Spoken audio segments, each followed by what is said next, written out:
Okay, hello everyone, and first of all, happy 2021, new year, and hopefully new hope as we tread into a new year and shake off 2020. Back from our 2-week break for the holidays. Hopefully you all enjoyed some downtime and some relaxation as you enjoyed the holiday season with hopefully some family and friends, whether in person or through virtual mediums. Welcome to another Zoomcast episode. Tonight's episode is E27, entitled USA Hockey Nationals. We're going to talk about the annual event, which is really the perennial highlight of the USA Hockey youth season. It really all builds up. All these teams work their tails off, compete hard all through the season, and then ultimately go through their state and district playdown process to ultimately qualify and compete for a USA Hockey National Championship. Along to go with that, all the logistics and planning and all that, we obviously have an officiating component as well. Every single year, roughly 200 to 250 from across the country participate in those tournaments as they go on across the country. And we're going to talk a little bit about that process of how to get involved, what to expect, what it's like from both the officiating standpoint, whether you're one of our worker bee officials out there working the games and giving it your all out there on the ice, or whether you're one of our supervisor admins sitting up there in the cheap seats watching the officials and ultimately making sure everything runs smoothly over the course of the event. For those of you who don't know me, my name is BJ Ringrose. I'm the manager of the officiating education program at USA Hockey. Joining me today are 3 excellent panelists who are well-versed and well-experienced in the USA Hockey national system. First off is Kendall Hanley. Kendall Hanley comes from the Minneapolis-St. Paul area. Been an official for about 12 years now. On top of being a USA Hockey grassroots official, she also works IIHF competitions, so the international competition. For example, what's going on right now with our World Junior competition that's going on. And by the way, for anyone with any concerns, yes, we will be done with this in time for the gold medal game where we take on Canada tonight. She works international competition as well as NCAA hockey as well. And she's worked multiple USA Hockey national tournaments, so she brings a lot of experience and can share a lot of information from her experiences out there. Logan Gruhl. Logan Gruhl comes from the North Chesterfield, Virginia area. It's in the Southeastern District. Been an official for 11 years, worked his way up through the grassroots system, worked within our USA Hockey officiating development program, and now works at the ECHL professional level, as well as I think he still works a little bit in the USHLs, a little bit of Tier 1 junior hockey as well, as he's making that transition out of junior hockey into the pro leagues. He's also worked multiple USA Hockey Youth Nationals, but he's also worked Tier 2 and Tier 1 Junior Nationals championships. We typically refer to them as the Robertson Cup for the NAHL and the Clark Cup for the USHL. But the reality of it is they're basically national. They are national tournaments at the junior level. They don't necessarily have a league competition and then suddenly reset the board and then play a national championship. There's really no reason to play the same tournament twice. So those tournaments with regards to league playoffs are really national championships as well. So he has a lot of experience both at the junior level and the youth level. Lastly, joining us is Gary Cutler. Gary Cutler is from the Buffalo, New York area. Been an official for over 30 years. And most notably, the thing I noticed is those 30 years and over 30 years, he's been a level 4 all that time. He's never ever like dialed it back or pulled back on the throttle and gone back to like level 2 or level 3 and like that. He's been a level 4 official for 30 plus consecutive seasons. That's really something worth recognizing. On top of that as well, he's also a sled hockey official. He represented USA Hockey at the 2002 Paralympics rather in Salt Lake City. And he's been our referee in chief of the Western New York section of our New York district. He's had that position for many years as well, so serving us as from an admin role off ice. So with that, we'll get right to it. I'm going to launch our poll as we typically do here on the every Zoomcast episode. Start things off here with a poll. You should see it here on your screen. Questions. Question number 1, true or false? I have participated at a USA Hockey national tournament as an official.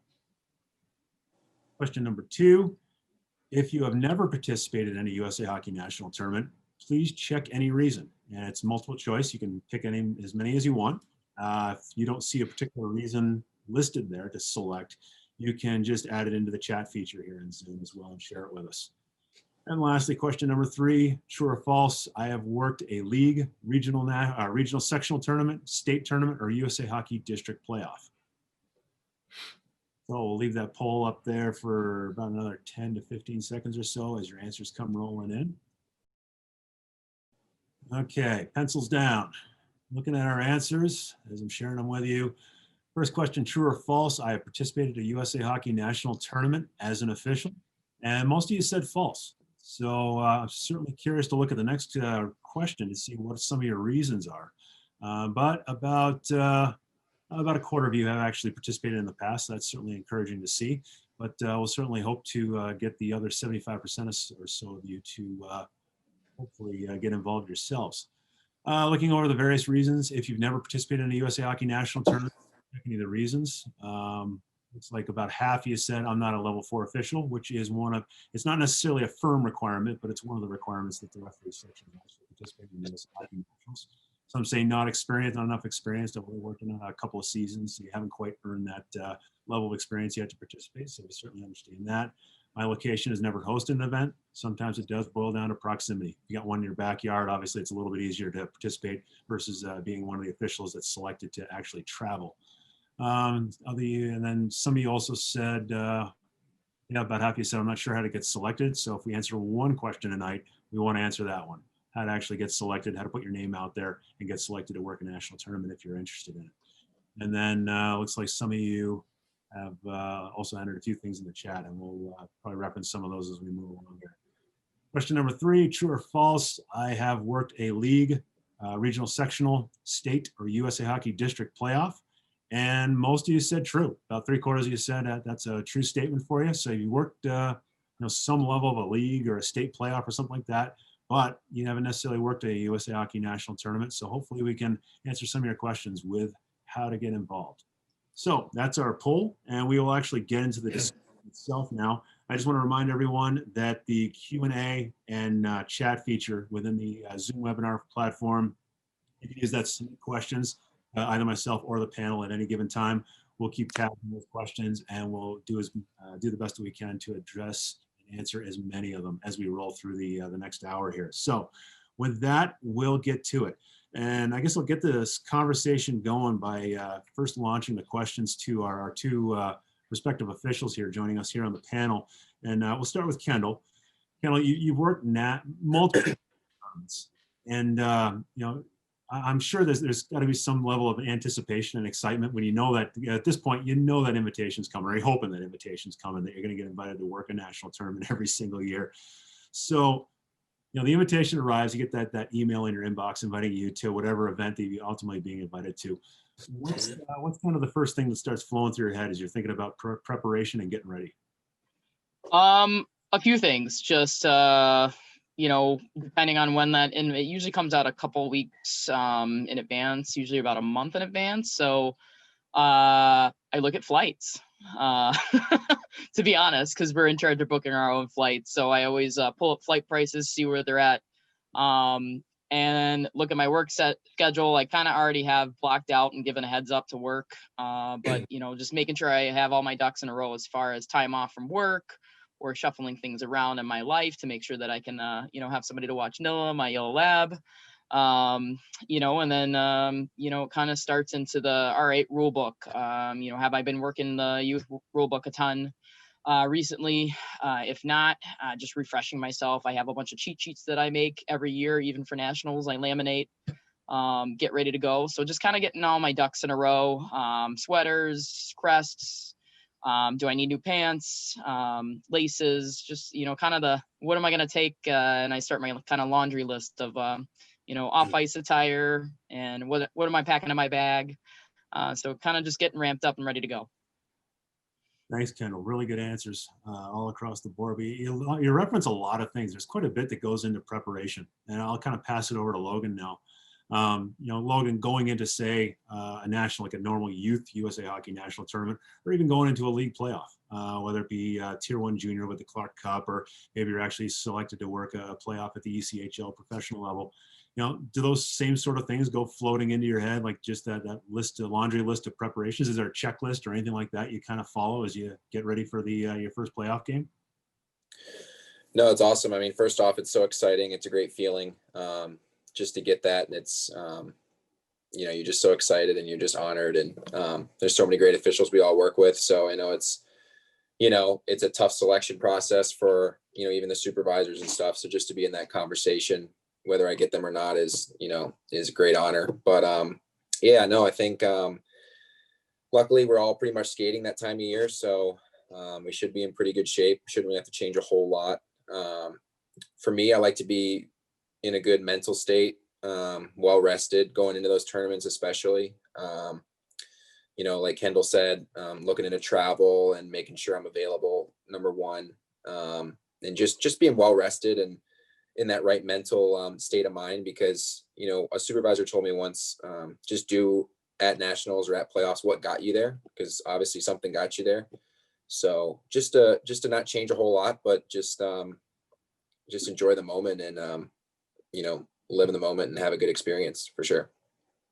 I think that's kind of the thing that a lot of people don't necessarily consider. Obviously, the first thing that pops in your head, when you're thinking about playoffs, you think about the game, the experience, what teams are competing, what rank am I working at, and all that kind of stuff. But all that other stuff like travel and all that, because you're right, Kendall, I think you made reference to it. You are ultimately responsible for booking your travel to the event if you're selected to work something out of your district. So Kendall being from Minneapolis, St. Paul, she may have to fly halfway across the country to go work her respective event, and looking at flights and stuff like that and planning all that out. It takes, it's a lot of logistics to cover, and you want to get that done as quickly as possible. But you also referenced, Kendall, is the commitment, that time commitment. You work a normal 9 to 5 job. Logan, I believe you're still full time as an official. That's your main job right now. But Kendall, you can certainly speak to that level of commitment. Have you ever had any troubles with that, like working with your boss or anything like that? Right now I'm my own business, and then I also work for a small company here in Minneapolis who they've just been phenomenally supportive of everything that I do with officiating. And even back in my days of living in Texas, it's just that communication piece and making sure that you're just, as much as you can plan ahead and communicate your schedule in advance is so critical, not only in officiating, but just in general in your life to help you manage everything. So I am just constantly updating calendars, communicating, hey, I may or may not have something here. And I'm very fortunate. One, I set my own schedule with my small business, but then also the small company I work for, they're just fantastic in understanding and supporting my goals. So, but it's a lot of work, and you got to stay on top of things. I'm sure, no doubt, you try to hook up your boss with a nice token gift or something like that. Oh, yes. From the tournament or something along those lines. Just I say it often at the end of events, like try to always make sure you take care and show appreciation for the people that support you and help you along the way, be it parents and coworkers and bosses and stuff like that. Always take that moment to show appreciation. So I have no doubt that you're always taking care of your boss when you come back. Just kind of shifting gears a little bit, moving on from preparation. Kind of the interesting, really, really fun aspect about nationals is going to this event. You've qualified to go work this tournament, but you're actually going in. You've earned the right to work with some of the best officials in the country. And I guess I'll start with Logan. I mean, you already work in the ODP. You work with a great bunch of guys, week in and week out within the ODP. But there's got to be like kind of that teamwork, camaraderie, especially going into the playoffs. You want to support each other. You want to get through the game, and you want to make sure you're the best team on the ice every game, correct? No, for sure. I mean, it's, like you said, there's so many great officials, and, part of being a good official is being a good teammate. Just because you might not get, a certain game, but one of your colleagues does, like, just to be there for them, support him or her, and just absolutely just doing everything you can to cheer them on, because that's what makes a good teammate. And the camaraderie is, as Kendall and everybody can attest to, probably the most fun part of the game. So absolutely. Anything you'd like to add on there, Kendall? Because you've worked multiple, particularly on the girls' side. And I don't know if you may have worked once or twice at the youth level with the boys, but you've worked specifically on the girls' side of things. And again, you're working with some of the top developing females in the country, and that's got to be an exciting experience to work with them. I'm some of my closest friendships are with folks on the officiating side that I've had the honor of skating with at national championships. And your first one is always just, you're excited for every single one of them, and you're always just gonna building up and getting to it. But especially that first one where you're a little nervous and you hear all these names that are in the system that you've never met, around the country, and then finally getting that opportunity to work with them. is just, it's so surreal. And then, you know, building that bond and going and learning, you know, I feel whether you've done one national championship, no national championships, or, you know, I'm at 9, I would have been at 9. You know, what I've learned from not only like veterans, but also folks that are, you know, brand new to coming to a national championship. We just come together as a team and support one another and build each other up. And, you know, it's memories that you're never going to forget. That's fantastic. Thanks, Kendall. We'll shift gears just a little bit here. We're going to pass to talk to Gary a little bit. Gary, coming from Buffalo, Buffalo has hosted a ton of national championships. And of course, Bob Schell out there, who's the host chairman, him and his crew and his support staff do an excellent job every single year of setting up the facility and making the Buffalo site accommodating to not only the teams who are excited to be there, but even the officials as well. You typically being our representative from the officiating standpoint, being the lead supervisor at the most, if not all of those events in Buffalo. What kind of goes through your mind as you're thinking kind of, you know, 4 weeks out, 5 weeks out, you know, like, you know, this tournament's coming up. What's going through your head from a preparation standpoint? As a supervisor and running the tournament, I start thinking about this tournament probably in late December, waiting for an email from BJ Ringrose saying, okay, I need your list of officials right away. And it's January 2nd.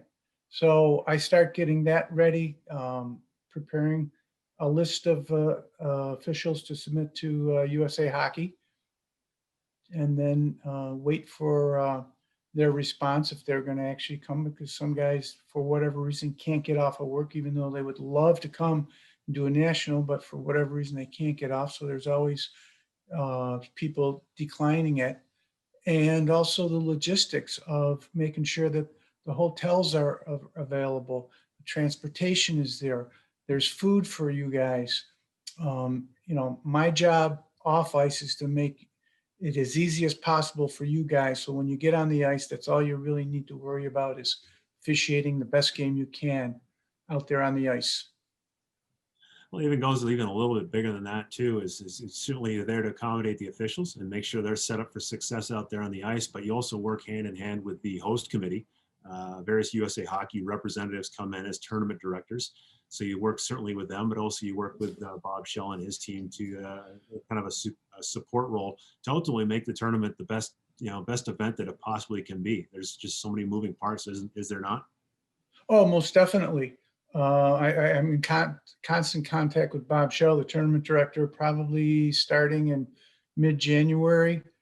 Also in contact with the off-ice officials, making sure that they have enough off-ice guys to do what they have to do.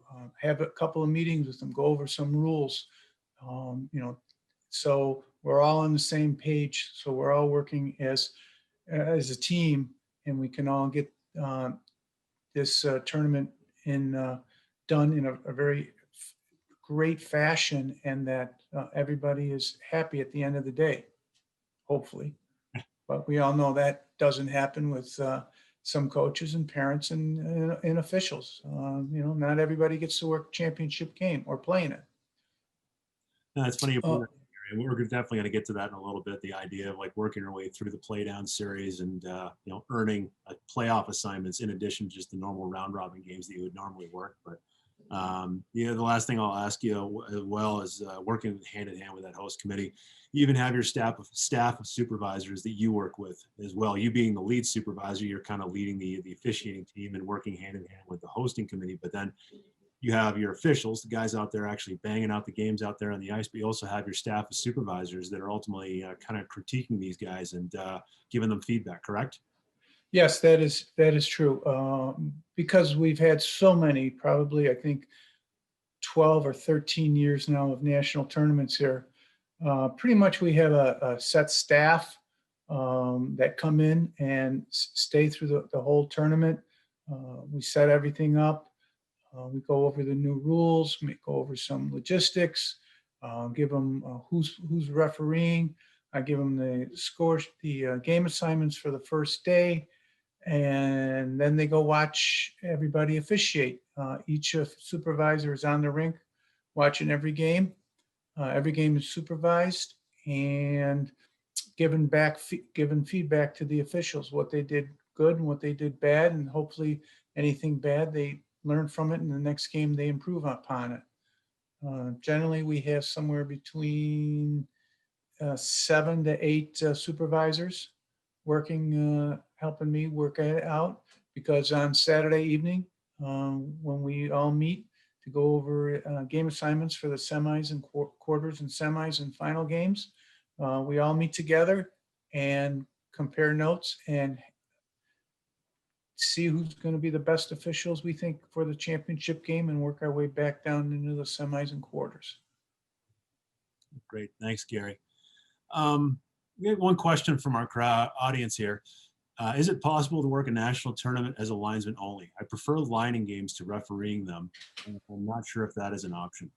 To answer that, and actually, Gary, what are your thoughts on that? Because you ultimately had that responsibility of selecting local officials there in Buffalo. We import some people from out of district to basically cover those, help you out from a staffing standpoint. But at the same time, because New York teams play in that tournament hosted by New York, we need out of district officials to work those games. So, but you as a local guy, basically recruiting officials to work locally within your hosted events, what are your thoughts on a linesman only guy?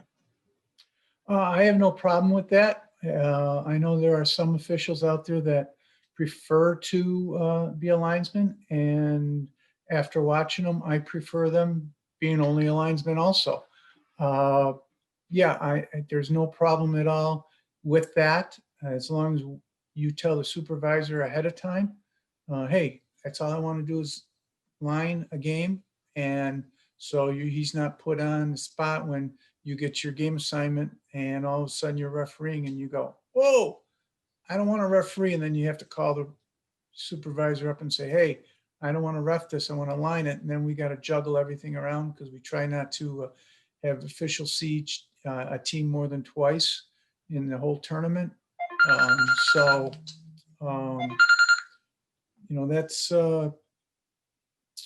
how we work it for linesmen. Yeah, I have no problem with that, especially a local guy, especially a younger official with only a few years experience under his belt. That would be a great thing to have him get his feet wet. Thanks, Gary. And I just want to remind all our participants that this is not a call-in show. If you got any comments you want to share, you have to use the chat feature of the Q&A. You can't actually phone in to basically share your comments, so don't call Gary. Thanks, Beach. That was Weaver.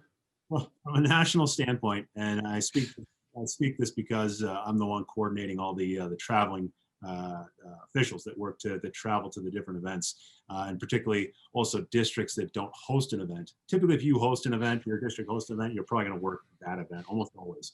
But obviously, we don't have infinite amount of national tournaments, so there are opportunities to travel if you're not hosting. So I'm the one taking those officials from out of areas and assigning to events.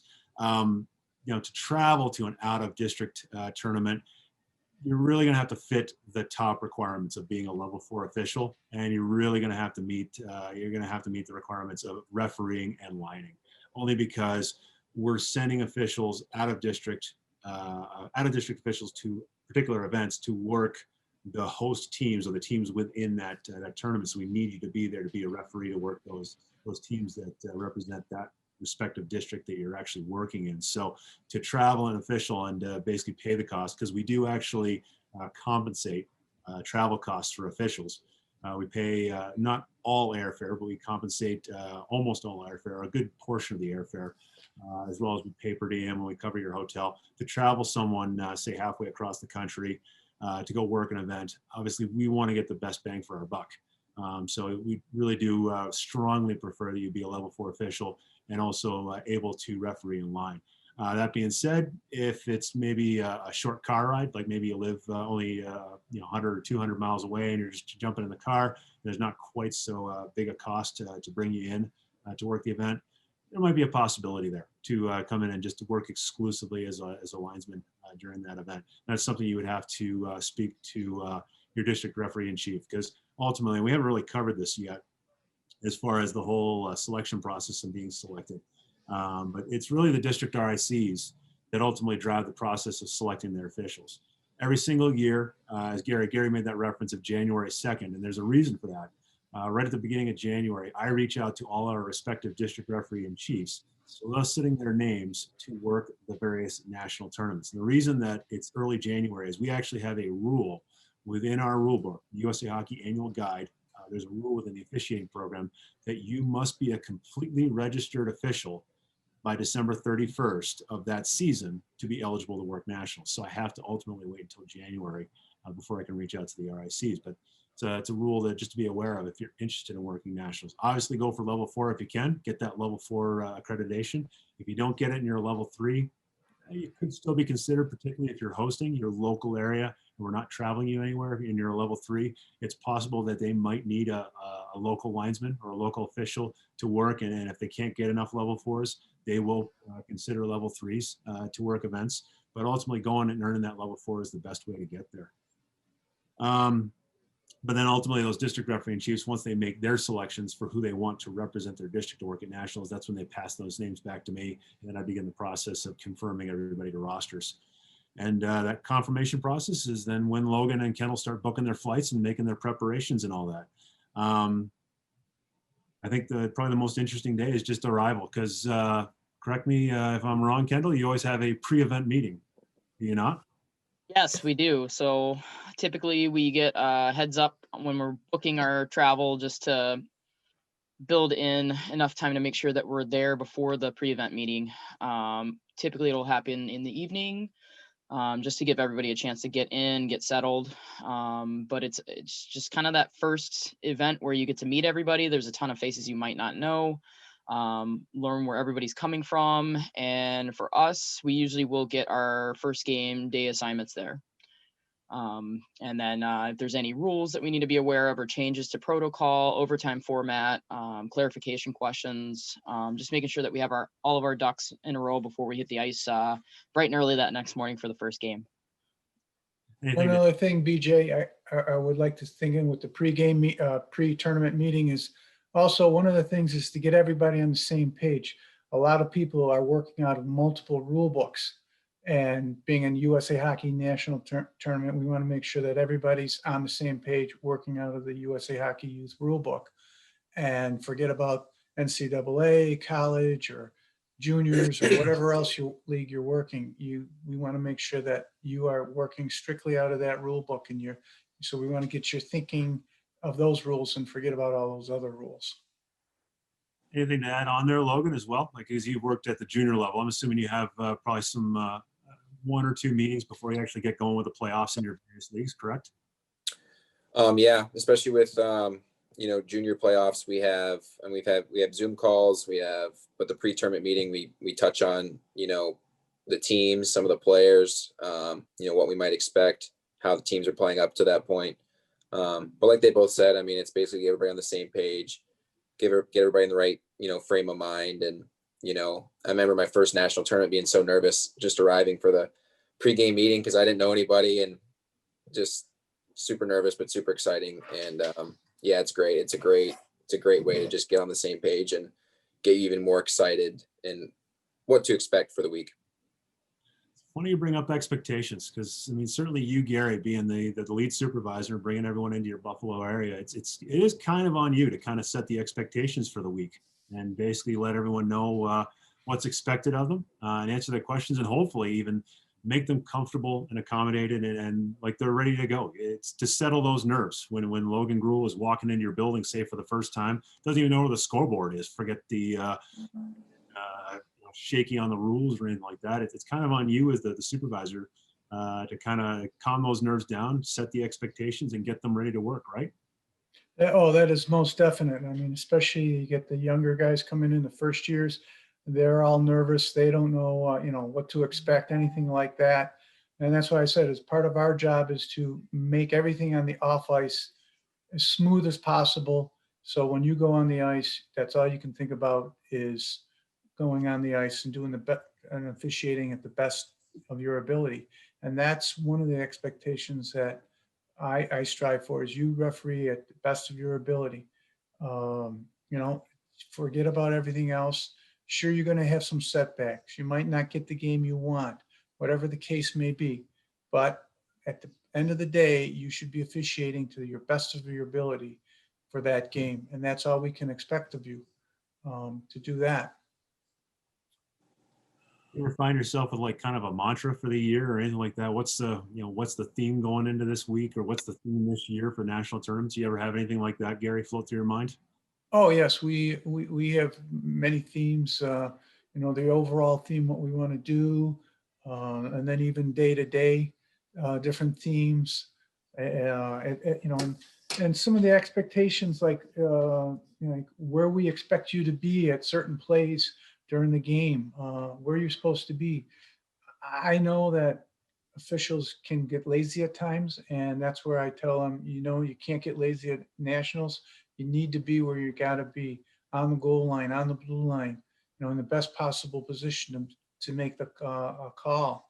So yeah, we do have that, and we do have some jokes, like most things, like you hit the ice and you're on the wall of shame. Simple as that. And everybody's does not want to be the first one on that board, but somebody's going to be. I don't know if Kendall, you ever made the wall of shame. I'm usually the first person. Okay, Logan. Yep, I'm right there. I like to get out of the way early. Yeah, yep. BJ, I know BJ made the wall of shame too a couple times, and he's covered for a few guys too as a referee. Yeah, well, we'll get into that, but no, it's even kind of a team building concept. We call it the wall of shame, or it's referenced as the wall of shame, but it's really not about public shaming or anything like that. It really is kind of a team building concept, because you slowly see the names kind of build up on that wall, and basically, all of a sudden you see your name there, and it's a quick reflection of what happened, and a day later or 2 days later, you get a cheap laugh out of it, as opposed to, it might have been kind of a touchy subject at the time. But yeah, I remember when that player basically swept my legs out and basically made me look like a goof in front of the rink, but it's funny now. But again, it's kind of a team building, kind of team bonding sort of thing. Exactly. Yeah, I mean, I think, because I've supervised quite a few myself, and kind of the mantra I quite often go to when we do our pre-event meetings and kind of try to set the tone for them, is the idea of basically trying to make everyone else look good.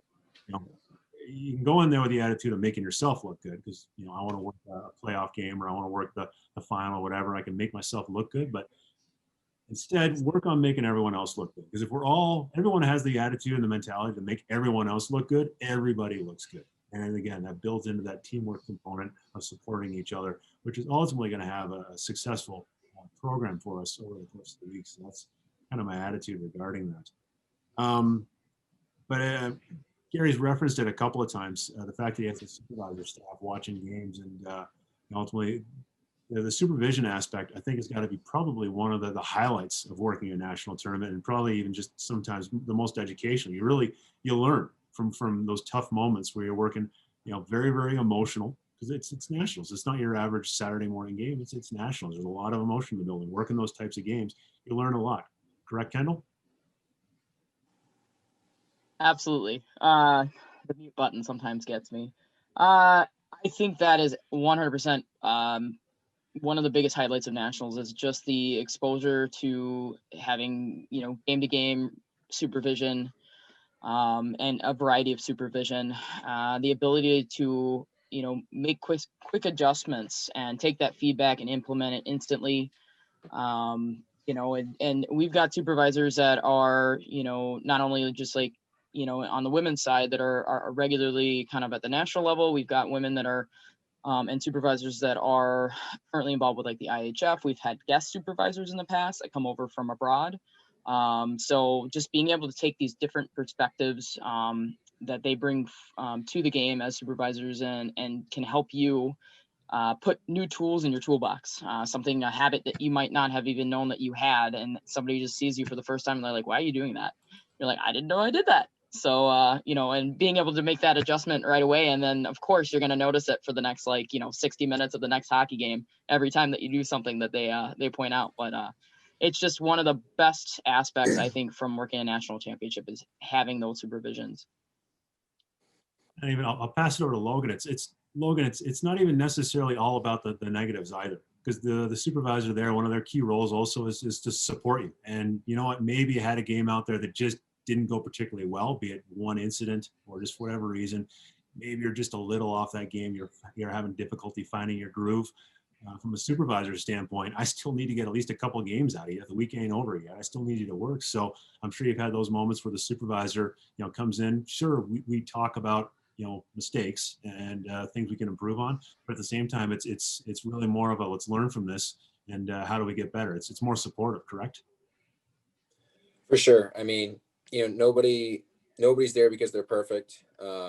Nobody's working these national tournaments and is the best referee in the world or even the state. I'm obviously want to be the best official in the state, but yeah, I mean, just learning from little mistakes. I mean, that's what makes you better. I've made mistakes, and the good thing about those is I tell myself, well, I'm never going to make that one mistake again. And like you said, I mean, it's a long week. I mean, things are going to happen. Some things are going to be out of your control, but the supervision's great. I mean, I always look forward to seeing supervisors who I don't know. I don't know who they are. I see their name on the supervisor list. I'm like, wow, that's awesome. Like, I want to get to know him. And, I have no idea what to expect, which is great because every supervisor brings, a different aspect, positive or negative thing that they might give you. And it's just, it's definitely a great asset to have going to those national tournaments and seeing different faces and getting feedback from different people. Great. Thanks, Logan. Talking about game assignments, it's probably one of the most anxious things that kind of float through officials' heads as they go into the tournament, as they're working their way through the tournament. But even also for us, the supervisors basically watching the games, it's kind of a difficult process as well. Speaking from an official standpoint, Kendall, is there kind of a level of anxiety going in, or does it increase a little bit over the week? And you kind of know that, all right, we're getting out of round robin time, and now it's playoff time. I want the big games. I want to work my way as far as I can. Correct? Correct. But I really want to go back to your comment about being a team player. I think you have to approach national championship coming in, bringing your best, but also helping build up your teammates. It's a team effort out there. So kind of the way that I've evolved to approach it is of course, we all want to work and be on that national championship, that 16U final, that 19U final, the 14U final, and have that honor. And certainly you got to have your goals individually, but you also have to know that it's a process. So, coming into, my first couple national championships, I set goals for myself that I thought were realistic and attainable. And then, as I kind of kept getting invited back, I continue to kind of set my goals and build them longer to hopefully attain that, that final and get to being able to have the honor to represent, a referee position or linesman position on a final. And, some years I would achieve my goals and others I didn't, but that's just, you can't control how it happens behind the scenes and what assignment you're selected to. All you can do is approach your attitude towards the event. So, there's a rhyme and a reason to why certain individuals are on games, and that's based on what the supervisors feel is what's best going to serve the game, that national championship. If I'm not selected for a game that I want, to me, I'm still going to go out and cheer my teammates on, and I'm going to go watch that game and support the crew that's out there because I know that they're going to rock it. And I've taken, that week to really just evolve as an official, and there's a lot that I can take away from each experience. Logan, anything you want to add on to that? Well, like Kendall said, I mean, I think just getting there is, a huge honor. And, the first nationals I worked, I went in with no expectations and just said, have fun and, do the best I can do. And actually my first nationals, I was a level 3. So I went in and I knew I was only going to be a linesman because I wasn't level 4. So I just went in and said, you know what, I'm just going to, do what I can do. And, went very well. And, ever since then I said, it worked the first year. So let's just not put any pressure on myself. And, if you go out there and have fun and do the best you can do and do what got you there, I think, the rest will take care of itself. When you get supervised, it's nice. I actually enjoyed getting feedback, not a lot of negative feedback, but I did like getting some negative feedback because then I would turn around and immediately work on those things that, supervisor A told me. Like if he said, keep arm swing or something, I would immediately do that. And the supervisors notice that, because they all talk and they say, wow, did you see how Kendall worked on her arm swing? And I just told her, and it's that much better. So like Kendall said, I mean, even if you don't work that last game or, late into the week, just being there and being a good teammate, because supervisors notice that too. I supervise a little bit of hockey now, and, I can kind of see that, if you're a bad teammate and, you're jealous and all that stuff, like everybody notices that. So just to be a good team player, and, if I can help one person, with even one thing during the week, because officials help officials all week. It's not just supervisors. So that's definitely one of the most satisfying things, is seeing, that someone, liked what I told them. So great points, guys. All good information. Kind of flipping the coin now to the supervisor role. Gary, one of your responsibilities is working with your staff and making some tough decisions over the course of the week, especially as you get down to playoffs. You got to make some selections, correct? Oh, most definitely. And some of them are tough. Should we choose Logan or Kendall to referee the game? Why this person over her, but the four things that I look for in an official, and one of them, and both Kendall and Logan touched on it enormously, is teamwork. Be a team player out there. It makes you go that much further. If there's two officials there that are both the same, they both skate, they both are rated out the same, what do we look for? Well, some of the things we look for are their communication skills, their hustle during the game, their teamwork. Are they a team player out there?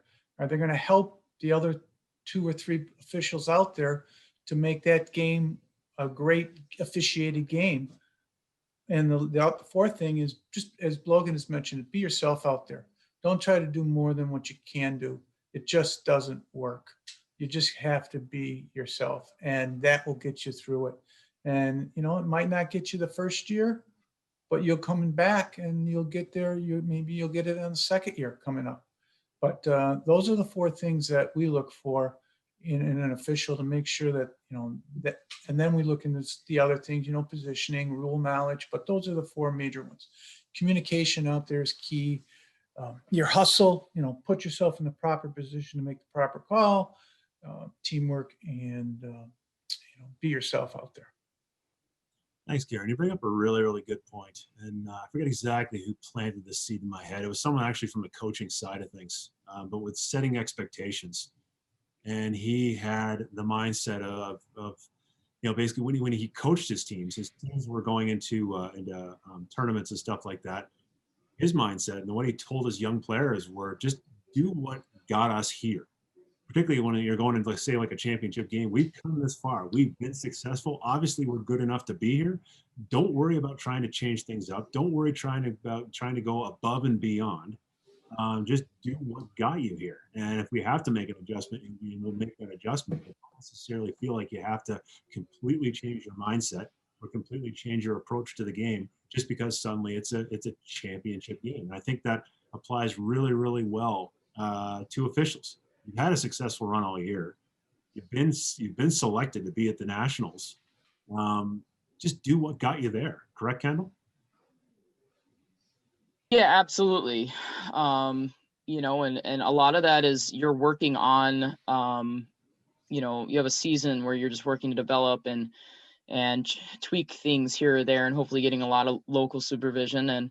And a lot of the coaching and supervision at Nationals is there to, it's going to be minor tweaks. Occasionally you might get something that they completely want you to like overhaul, and it could just be, kind of a procedure thing. But they're there to set you up for success, and they just want you to go out and work the game to the best of your ability and give the best effort that you can be, and be a good teammate. So I think absolutely just, don't, if you look over and I see Logan doing something that I think looks great, it can, probably backfire very quickly for me. If I'm trying to go out of my way to make, major changes to how I normally operate. So I think just go out, be yourself, work hard, and be coachable, and then just take it game by game. Thanks, Kendall. And your comments, the comments you guys are giving me perfect segues into my next thoughts as I kind of go through this. You guys are a great panel. Your comment about basically looking at your teammate and supporting your teammate and watching what your teammate's doing, it kind of ties into something Mark Wilkins, who was our district referee and chief of the Mid-Am district for a number of years. Recently, he retired about 5-6 years ago. Wilkie was a well-established Division I college official, actually worked the Frozen Four championship one year, really respected within the CCHA, the old conference. We actually did a feature story for Stripes newsletter about him in playoffs. And one of the great things he shared was, in the event that you don't get as far as you do, like you want that championship game or you want to work a little bit further in the playoffs, you don't earn that opportunity, learn from others who get there.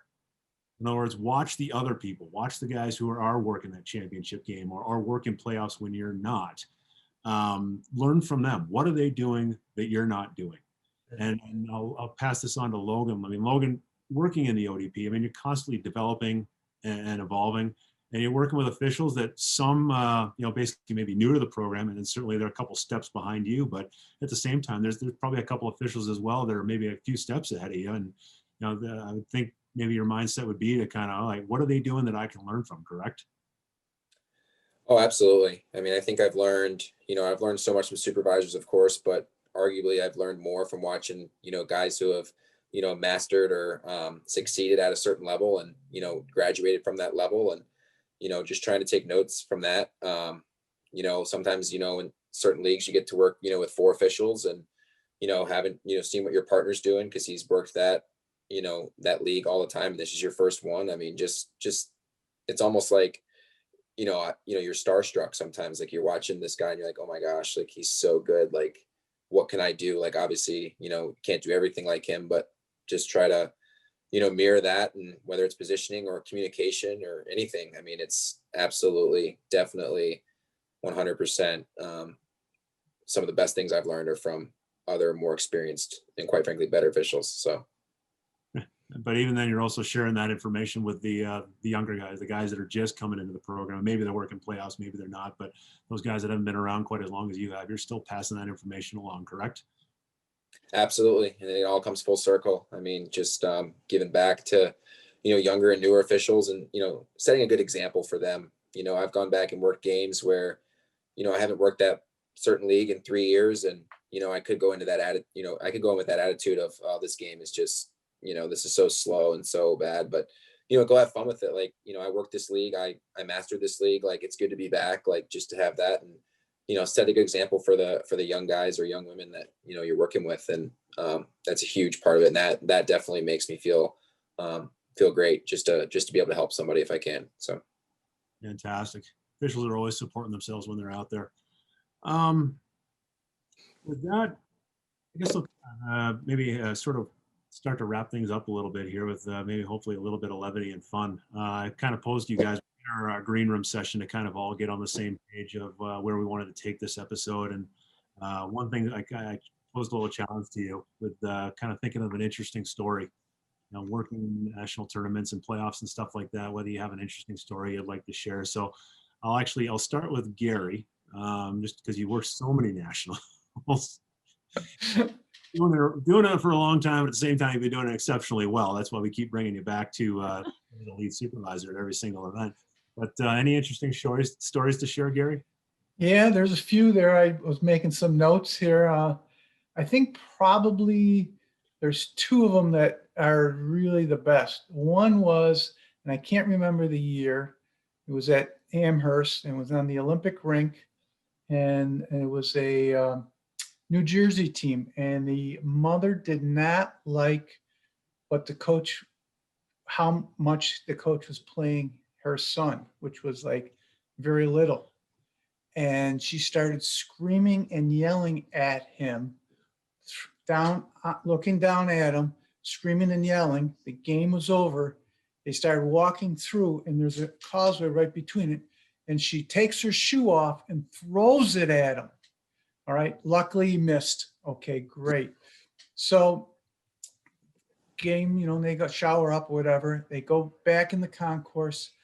She gets her shoe back, and now she goes and attacks the coach again, takes her shoe off, and just about ready to hit the coach over the head. Somebody knocks a shoe out of her hand, thank God, and the police escorted it away. But we in Amherst still have that shoe, and it's a plaque, and it goes to the best person, security guard out for that tournament, who has put themselves at risk by going into a ruckus with parents. And so that shoe is still there. Which is just a big joke. We just laugh at it every year. And whoever's working the security knows that they're up for that award. And the other one happened in a girls' tournament where after the championship game, it was an LA team. They lost 7-1, and they just got blown out. They had like 7 or 8 straight penalties, and the game ended, and the girls are showering up. I come out, walk in the concourse, and there's a crowd screaming and yelling at me. I just make a little U-turn, go right back in. I escort the officials out the back door, and away they go. Next day in the paper, with the Amherst police blotter, it says, police were called. They want the officials arrested for bad calls during the game. So that was the 2 stories, I think the 2 best ones. But there are many, many that happen at a tournament that it's a lot of fun, a lot of teamwork.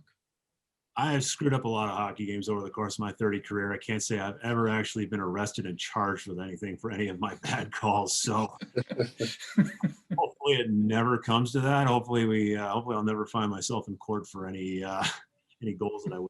But anyway, we'll pass it on to Logan. Any interesting stories to share from your playoff experiences?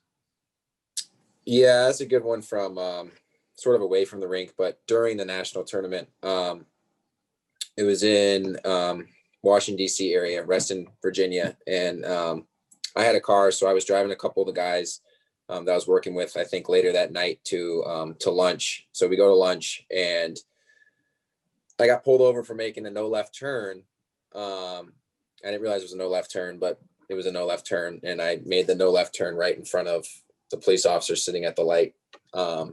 So he whipped around and pulled us over, and I was like, great, this is going to be already on the wall of shame, needless to say. So he pulled us over, and he's like, do you know why I pulled you over? And I go, yeah, I take it that was a no left turn. And he's like, oh, you're a smart guy, aren't you? And I was like, okay, this is not going well. So in my, in the mirror right there, I had we would get lanyards, like credentials for the tournament. It was just like hanging from the mirror just so I had access to it. And the conversation wasn't going well. And I was like, yeah, I'm going to get a ticket. Like, great. And he glanced over, true story. He glanced over at the credentials and he's like, oh, are you working like the USA Hockey Nationals going on in Reston? And I was like, yeah, like we're all hockey referees, like, and he's like, oh man, like I love hockey. Like I'm going to go try to, stop by the tournament. So, you just never know who knows what tournament's going on. And it got me out of a ticket and it got me a warning. So, that was certainly a good time to have my credentials sitting right there. So, Short story. I'm gonna have to start keeping my credentials in the car with me. I never really thought of them as a get out of jail free card. So actually, yeah, it's like go ahead. No, I was just saying it's like some people keep a Bible, I guess, on the passenger seat, and I've heard stories of people getting off of tickets for that. So yeah, just keep your credentials handy. All right, so we've gone from wanting to be charged and arrested to actually talking yourself out of jail. Kendall, what's your story? What do you got the one? I mean, I've had a couple of police escorts in my day, but just to kind of go off to the camaraderie off the ice that we have as a group. I'm a little bit older these days, so I typically get assigned the rental car duties. If there is a rental car assigned to our group, and a couple nationals ago, I had the pleasure of driving everybody around, and we started the tournament, I think, Thursday or Wednesday, and we had our little core group in the car, and it was a Friday actually. Somebody goes, oh, we should play the song. And I'm like, what song? And I had never heard of this. I guess the name is Rebecca Black, and it's called the Friday Song. That had been out for 5 years, and it is the catchiest song I've ever heard. So for the rest of the tournament, we blasted that song everywhere we went, nonstop, sang karaoke style. So, you know, just the camaraderie, the little things. And every now and then it comes on my my iMusic shuffle playlist, and I have to listen to it. So. Thanks, Kendall, and I apologize to the participants. Kendall wasn't aware of this, but her microphone was cutting in a little bit in and out. The difficulties. If only the same thing had happened to Rebecca Black when she was actually recording that song. So I agree. I think it's listed amongst like the top 5 worst songs ever recorded in music history. The music video's right up there too as being the worst ever. So listen to it and you'll quickly realize why. Just to do a little bit of housekeeping, tidy up a couple questions. They weren't necessarily directly related to officiating nationals. That's why we didn't really talk about it during our discussions. But as far as event dates, someone actually asked about the dates, and obviously COVID being a bit of an issue right now with regard to you know, events and hosting events and stuff like that. I just want to bring everyone up to speed with regard to nationals. The USA Hockey Youth Council, which is the governing body of youth hockey within USA Hockey, they actually decided about 3 weeks ago to actually change the dates of our upcoming national championships. The mindset being teams have to qualify. They have to get enough games in to actually qualify for nationals. So they moved the dates forward to give them more time to get those qualifying games. But also at the same time, hopefully, you know, things will stabilize and you know, the environment will get a little bit safer and a little bit better. So hopefully we can actually ultimately host the nationals this year. That's really what we're working towards. The host committees, as well as the USA Hockey Youth Council, are working towards wrapping this season up on a really high note and hosting the events. So dates of the upcoming tournaments, the high school nationals are going to be April 15th through 19th, and that is a Thursday through Monday assignment. And then all youth nationals, be it tier 2, tier 1, as well as the girls, both levels of girls. The youth nationals will be April 28th through May 3rd, another basically a Wednesday through Monday assignment. So just to give everybody a heads up, and that's 2001 nationals only. As far as locations, somebody asked how those locations are selected. Again, we have a subcommittee within the USA Hockey Youth Council that ultimately go through and review the sites. It's actually a bidding process. It's not unlike, say, the Olympics. The Olympics, if you want to host a summer games or winter games, you actually have to go to the IOC and put in a bid to host an Olympic event. The Nationals are the same way. Every single year, Bob Shell and his crew out there in Buffalo, they put in for a national tournament, as well as some of the other facilities across the country. They put in bids to host national championships. And then our subcommittee within Youth Council review all the proposals, go through, and there's lots of requirements to be met. Obviously, you know, the accommodations that you can provide, be it locker rooms, be it at the same time, a lot of people don't think along these lines, but all of our nationals games are all broadcasted via Hockey TV, that online streaming platform. You need to have enough bandwidth within your rink to support that. So there's a lot of things to take into consideration. Staffing wise, do you have enough staff to host these events? So they go through and review all of them. And typically it's a lot of repeat host sites. And part of that also is you need to have enough rinks and facilities to host because the events are a little bit bigger. You know, the Amherst rink out there in Buffalo, it's a 4-sheet facility. So they look for those types of facilities to host. Or if, say, you're a 2-sheet facility, do you have another 2-sheet facility relatively close by within about, you know, 30 to 45 minutes that it's not too difficult for teams to transfer back and forth. So it gives you a little bit of an idea of why, how that works and what that selection works. So gave you the dates on that. So on that note, we will wrap things up because we have reached and even breached the top of the hour here. So we will wrap this episode up. I'm going to share my screen real quickly and look at the upcoming schedule that we have coming up. But here's our schedule of upcoming events. As you can see, we covered USA Hockey Nationals here today.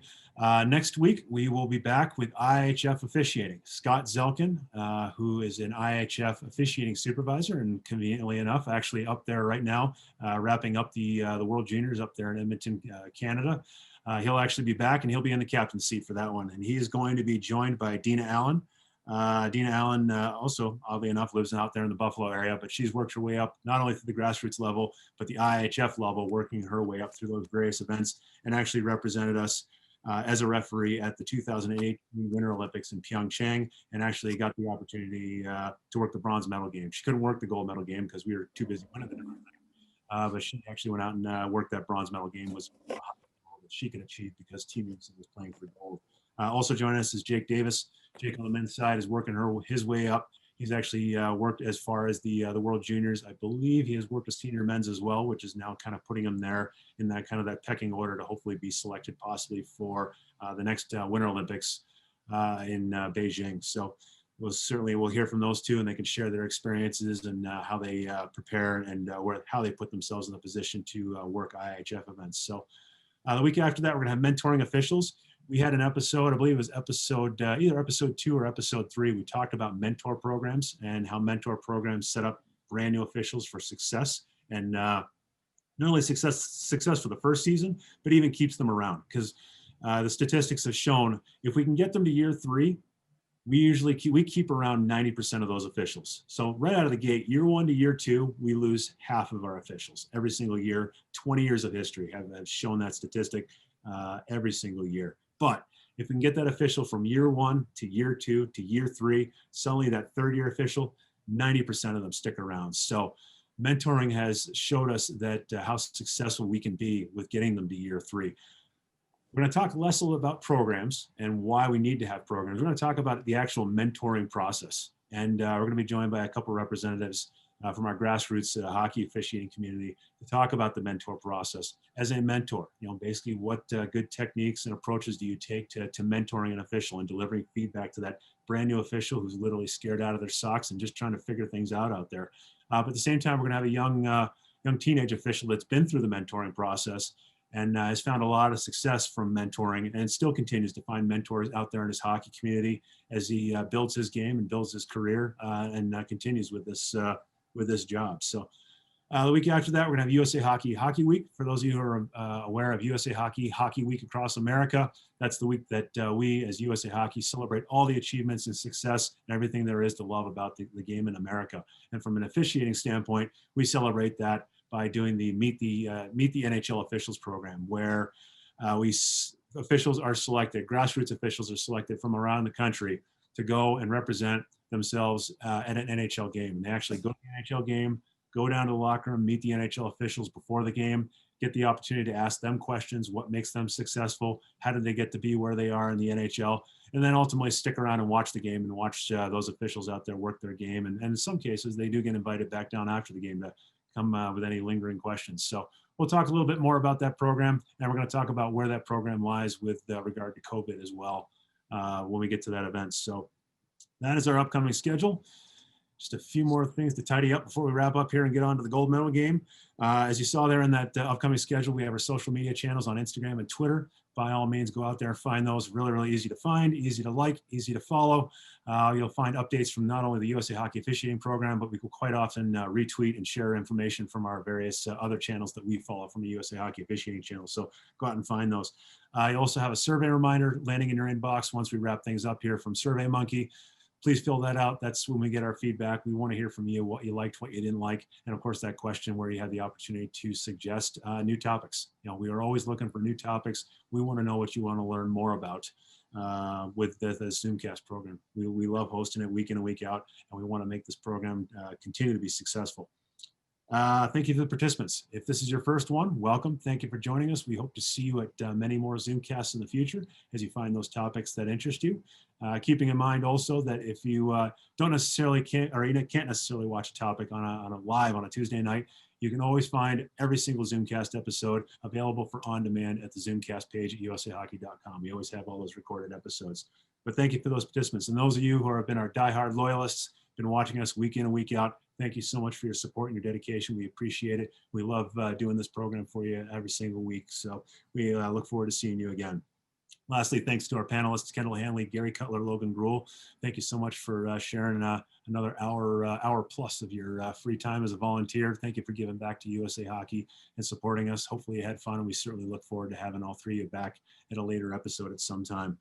With that, let's get on with the game. We got USA Hockey versus Canada at 7:30 Mountain Time, 9:30 Eastern Time on the NHL Network, or streaming possibly on various semi-legal streaming platforms you might be able to find online as well. So we'll wrap things up.